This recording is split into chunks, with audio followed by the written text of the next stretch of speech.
What happens in the soul of a woman who chooses to live alone without depending on a man? The world still views the solitary woman through a distorted lens, as if her strength and freedom were synonymous with emptiness or lack. But behind that choice often lies a profound journey of self-knowledge, a quest to integrate internal opposites, and a refusal to fit into roles that no longer make sense. In Carl Jung's symbolic universe, a woman who lives alone is not empty, she is fully herself. She faces her shadows, embraces her anima and her animus, and discovers within herself the completeness that many only seek in another.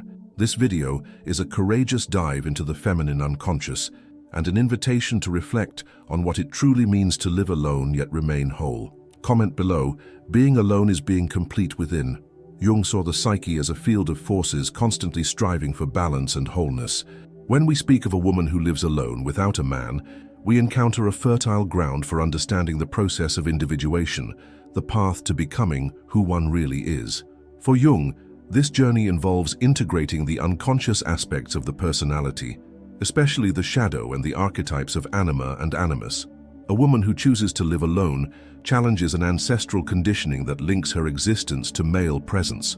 That external decision often reflects an inner impulse to reclaim the autonomy of the self. The absence of a man by her side is not necessarily a denial of the masculine, but an invitation to integrate her animus, the masculine principle within the female psyche, representing rationality, direction, firmness, and discernment. When she integrates it, she no longer seeks outside what she has already found within. The shadow also makes itself known. The solitary woman must confront both internal and social judgments, insecurities, and the fear of rejection or abandonment. But by welcoming that shadow, she grows stronger. Instead of projecting her unconscious needs onto another, she recognizes them and learns to care for herself. The result is a whole woman who relates out of choice, not necessity. In this video, we'll explore how this woman, both archetypal and real, lives her inner journey, defying external expectations and finding within herself a new form of love, freedom, and wholeness. For many women, solitude is socially perceived as an absence of love, companionship, or worth. Yet from the perspective of Jungian analysis, it can actually be a profound presence, the presence of oneself. When a woman chooses to live alone without a man's company, she is not emptying herself, but shedding others' expectations in order to fill herself with authenticity. This movement is essentially the beginning of individuation. Jung defined individuation as the path each person follows to become what they already are in essence, but have lost beneath layers of conditioning, social roles, and masks, what he called the persona. Historically, women were pushed into the roles of caretaker, wife, or complement. Their identity was built in relation to someone else. When she opts to live alone, she withdraws from that conditioned field and plunges into the unknown of her own being. Solitude, in this sense, ceases to be a punishment and becomes a sanctuary. This solitary space allows something rare in contemporary life: inner silence. It is in this silence that unconscious contents begin to emerge. Dreams, intuitions, forgotten memories, denied desires, all often disconcerting but deeply revealing. A woman living alone starts to perceive herself as a vast, complex, and often unexplored inner universe. There she hears the call of her soul. Yet this process is neither linear nor comfortable. Solitude also activates deep-seated fears: abandonment, rejection, the sense of being out of place. This happens because the psyche is summoned to confront the shadow, the set of denied or repressed aspects of the personality. In partnered life, we often project that shadow onto our partner, blaming them, idealizing them, depending on them. But in solitude, projection withdraws, and the shadow reveals itself with intensity. It may surface as self-criticism, self-sabotage, or distrust of one's own worth. However, by courageously embracing that shadow, the woman begins to reintegrate. Another essential element in this journey is recognizing patterns that once went unnoticed. How many times did she accept unfulfilling relationships just to avoid being alone? How many times did she shape her behavior, her words, her dreams to fit into others' spaces? Solitude shines a light on these patterns, and it is in this confrontation that individuation blooms. Realizing she no longer needs to mold herself to exist, she begins to create her own form. That blossoming is internal. It does not depend on external validation. A woman living alone starts to relate to her intuition, her rhythms, her body, and her choices in a more organic way. She rediscovers the pleasure of her own company. She learns to distinguish between neediness and legitimate desire. And above all, she comes to recognize that being alone does not mean being incomplete. In Jungian symbolism, this state of conscious solitude is likened to the alchemical nigredo, the darkness that precedes rebirth. It is in the absence of external light that the internal light ignites. The feminine, so often associated with receptivity and welcoming the other, here turns inward and learns to welcome itself. It is a radical act of self-love and psychological maturity. Living alone, then, is not a final destination, but a passage, a powerful phase of the psychic cycle in which a woman rediscovers her essence, reconnects with herself, the regulating center of the psyche according to Jung, and begins to live not to please, but to express her truth. Only from this point, if she chooses, can she open herself again to the world, not as half of a whole, but as a complete being who chooses to be with another rather than needing them to be. Jung proposed that within every woman's psyche resides an archetypal figure called the animus, the inner masculine principle. It does not represent the external man, but rather the unconscious masculine energy that influences thoughts, decisions, attitudes, and the way a woman positions herself in the world. When a woman chooses to live alone without a man's presence, this energy asserts itself more strongly because she is called to become by herself what she once sought outside. Integrating the animus thus becomes one of the most profound and transformative movements she can experience. For a long time, women were taught to depend on the masculine for protection, direction, and validation. Culture reinforced that strength comes from another, from a man. But the woman who lives alone breaks this illusion. She faces the necessity of developing within herself the qualities of the animus: firmness, logic, rationality, discipline, capacity for action, and autonomy. Instead of seeking a partner to bring these qualities into her life, she begins to cultivate them internally. This process, however, is not merely practical or behavioral. It is not just about paying her own bills, making decisions, or taking material care of herself. True animus integration occurs in the deep psychic realm, where a woman confronts her unconscious beliefs about what it means to be female, her relationship with the masculine, and her own inner power. It is here that she begins to transform her stance toward life, from someone who waits and adapts to someone who acts and chooses. The strength that once came from outside now pulses from within. This creates a quiet confidence, a sense of psychic solidity that does not depend on a man's presence. Integrating the animus also allows a woman to recognize the masculine in another without losing herself in it. She neither idealizes nor projects, nor does she submit. On the contrary, she sees the other clearly and can relate on equal terms. This completely changes her relational dynamics. It is no longer about filling a void, but about two whole beings choosing to come together. And if she decides not to engage, that decision does not stem from trauma or frustration, but from wholeness. Jung asserted that the mature animus acts as a mediator between consciousness and the unconscious, helping a woman access her inner wisdom. It appears in dreams as wise male figures, teachers, guides, often anonymous but rich in symbolic meaning. These dreams indicate that integration is underway. She no longer needs external heroes. She has become her own guide. Living without a man, in this sense, is a radical opportunity to strengthen the bond with this inner aspect. Solitude ceases to be an absence and becomes fertile ground for psychic development. A woman discovers herself not only as a receiver, but also as a creator and agent, the protagonist of her own journey. And here lies her freedom. When her inner masculine and feminine dance in harmony, when action and receptivity balance, when reason and intuition cooperate, she finds not an end but the center of her soul. Every woman who chooses radical autonomy, living alone, without depending on a man, inevitably confronts her shadow. For Jung, the shadow represents all aspects of the personality that have been repressed, denied, or never consciously acknowledged. In the autonomous woman, that shadow manifests both internally and through the reactions she provokes in the world around her. Choosing emotional, financial, and existential independence is, for many, an act of rebellion. But for those who live it, it is also an intense psychological challenge. From an early age, a woman learns, often subtly, that her value is tied to being chosen, desired, accompanied.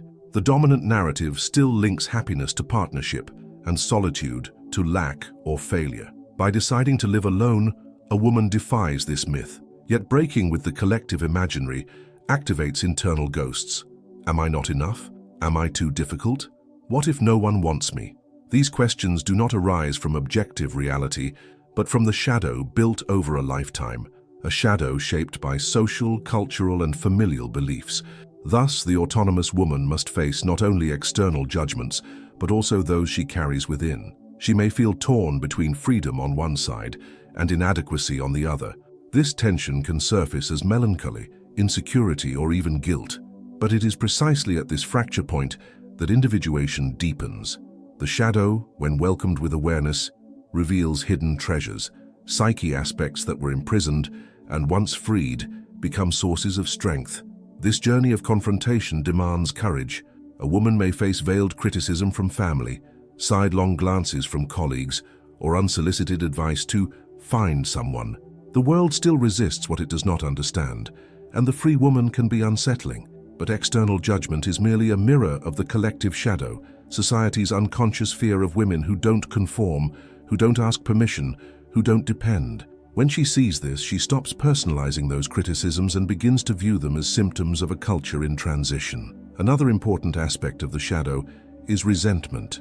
Some women, after negative experiences with men or failed relationships, may carry deep hurts that turn into distrust or rejection of the masculine. While understandable, this stance can block animus integration and individuation. Jung warned that everything repressed or projected onto another, whether love or hate, imprisons us. Liberation only comes when projection is withdrawn and we take internal responsibility. By shining light on resentments, fears, and wounds, the autonomous woman truly begins to free herself. She understands she has nothing to prove, that she is not at war with the world or with men, but at peace with her choice. This serenity is the fruit of working with the shadow. It is not defense, but maturity. It is not isolation, but presence. She does not flee pain, but learns to traverse it with dignity. The shadow also reveals forgotten gifts. Many women rediscover their creativity, their voice, their spirituality, and their capacity for deep connection when living alone. Without the distraction of unfulfilling relationships, they turn inward and uncover dormant potentials. This is the movement of the integrated shadow, transforming fear into power, judgment into compassion, and pain into wisdom. Finally, encountering the shadow of autonomy is an indispensable step on the journey of a woman who lives alone. It marks the transition from the conditioned ego to the authentic self. When she emerges from this dark night of the soul with greater truth, clarity, and self-love, she becomes not just a solitary woman, but an awakened one. And that state of presence is perhaps the greatest expression of freedom one can achieve. After crossing the silence of solitude, integrating the animus, and confronting her shadow, the woman who lives alone finds herself in a new psychic territory. She no longer needs someone else to feel complete. This is one of the greatest achievements of the individuation process described by Jung. She stops seeking another to escape herself or fill gaps, and begins to see love as a conscious choice, not a compulsive need. Thus is born the new love, one that blossoms from wholeness, not lack. Culture still feeds the idea that true love requires absence, the desire for fusion, the notion of a soulmate who completes what we lack. For Jung, that view is a primitive stage of consciousness, marked by projection. We project onto another what is hidden within us, the ideal protector, the savior, the perfect lover. In doing so, we fail to see the other as they truly are. We live not a relationship, but a fantasy. But a woman who has journeyed through individuation begins to recognize and dissolve those patterns.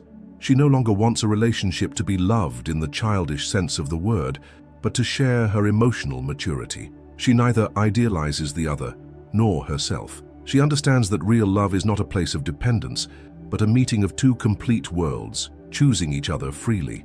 This new way of loving is quieter, yet more solid. It does not feed on urgency, but on respect. It demands no eternal promises, only constant presence. A post-individuation woman recognizes the signs of projection when she expects too much, when she is quickly disappointed, when she tries to change the other or mold herself to fit. She knows these traps belong to immature love, driven by childhood needs rather than adult reality. She has learned, in the silence of her own home, to be her best company. She makes choices based on values, not impulses. And above all, she has learned to honor her own boundaries. Relating by choice also means knowing how to say no, knowing how to leave relationships that hurt, that imprison, that disrespect her essence. It means recognizing when she is sacrificing herself to keep another. A woman who lives alone by choice has learned that the cost of abandoning herself is too high. She would rather be alone than poorly accompanied, not out of pride, but out of self-love. This new love also includes a new form of eroticism. Jung said that psychic energy, the libido, is not only sexual but creative. A woman who reunites with herself redirects this energy toward art, work, spirituality, caring for her body and home, and life cycles. When she finds a partner, she desires not just the body but the awakened soul. She does not want to be possessed. She wants to be touched in her wholeness. Desire no longer springs from the fear of loneliness, but from the celebration of connection. Moreover, this new love requires recognizing otherness. A conscious woman knows that another will not be an extension of herself, but someone with their own universe, shadows and lights, wounds and potentials. This demands compassion but also autonomy. She can love without losing her freedom. She can give herself without sacrificing her identity.